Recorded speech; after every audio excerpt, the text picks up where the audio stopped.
When we write anything, whether it's something as quick as a text message or something a little bit more elaborate like a longer email message, or even something as long as a book, an article, something that has some length to it, we often tend to get a little verbose in the choice of words that we use. And I came across a nice little concise list of things that can make our writing more efficient. And I'd like to share that with you in this episode of the VO Heroes podcast.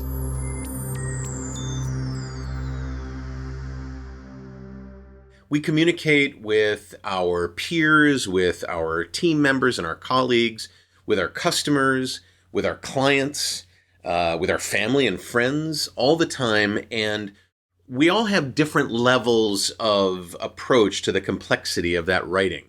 Sometimes we dash something off in a text message, or sometimes we spend a little bit more time with it in something a little bit longer or something a little bit more involved. And we're often writing for publication, or we're writing for dissemination among a group, like a team at work or a group of customers if we sell things. And we often have this notion that if we aren't showing off how smart we are with our writing, that no one will take us seriously. And I think that the opposite is true. And I actually saw an article, and I'm going to butcher his name, I'm sure, because it's got an umlaut over the U. But I'm going to say Sinem Gunnell, or Sinem Gunnell. Gunnell. Sinem wrote an article on a memo that was released by somebody at Amazon about how they write reports and how they write proposals for things that happen within the organization. Amazon is a whole different kettle of fish when it comes to communications.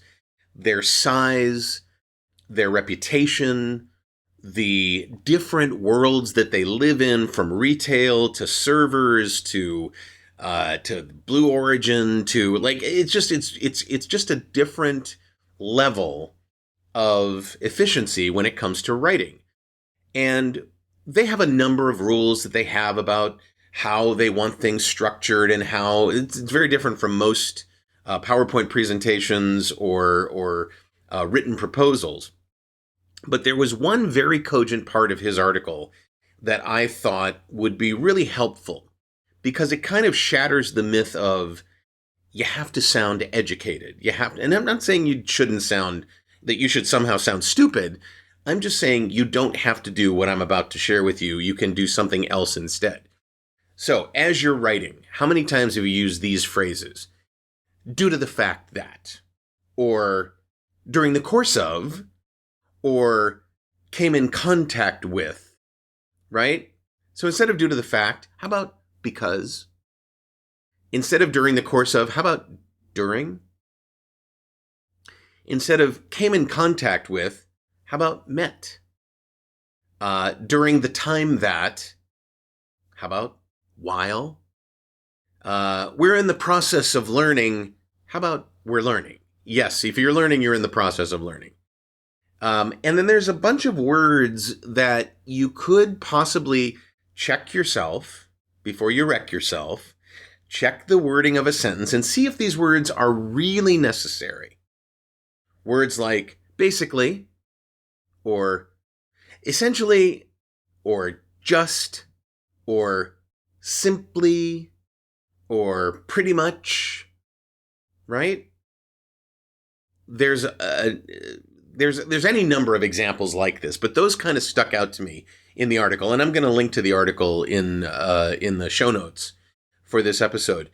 But it's amazing when you are more efficient with your writing without losing potency, and you're not gilding the lily by trying to sound more official than you need to sound. People find it easier to read, they find it easier to digest, and they also find it easier to respond to you. So if you want to increase engagement with what you're writing, just consider being simple, direct, to the point.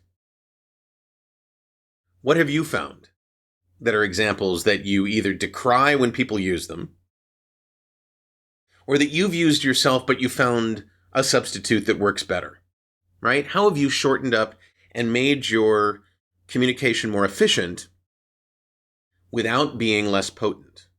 Let me know in the comments below. If you're watching this anywhere but on voheroes.com, I'd love to have you go over there. That's where the conversation is nice and sane. And if you know of an actor or a voiceover artist who would benefit from this, forward them the link to this article, this podcast episode. Just go to the top of the page, copy it from the address bar in your browser, and go for it. I really appreciate you watching and listening. I hope it helps. I'm David H. Lawrence the 17th, and I will see you in the next episode of the VO Heroes podcast.